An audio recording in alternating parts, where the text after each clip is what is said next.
संजय राऊतांनी उपमुख्यमंत्री अजित पवार आणि मुख्यमंत्री एकनाथ शिंदेंवर जोरदार घणाघात केले। अजित पवार हे आता भाजप कार्यकर्ते बनलेत अशी टीका राऊतांनी केली। तर शिंदे गटाच्या महाअधिवेशनात भाजप नेत्यांच्या अभिनंदनाचा ठराव मांडण्यावर राऊत बरसले।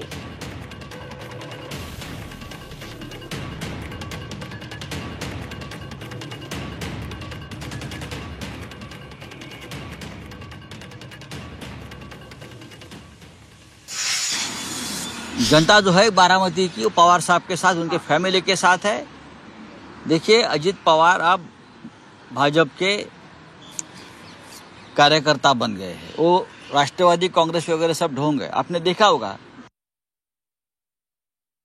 शिवसेनेच्या इतिहासामध्ये गेल्या 60-65 वर्षामध्ये एवढी चाटुगिरी आम्ही कधी केली नव्हती। आम्ही युतीमध्ये होतो, आम्ही एकत्र होतो, आम्ही सरकारमध्ये एकत्र होतो, पण स्वतःला शिवसेना मानणारे हे डुप्लिकेट लोक अधिवेशन घेतात आणि कोल्हापूरच्या अधिवेशनात ठराव काय करतात तर भाजपच्या अभिनंदनाचा, भाजप नेत्यांच्या अभिनंदनाचा। म्हणजे तुमची चाटुगिरी जी आहे, म्हणजे तुम्ही शिवसेना ही कोणाच्या पायाशी गुलाम म्हणून बांधून ठेवले, हे काल स्पष्ट झालं।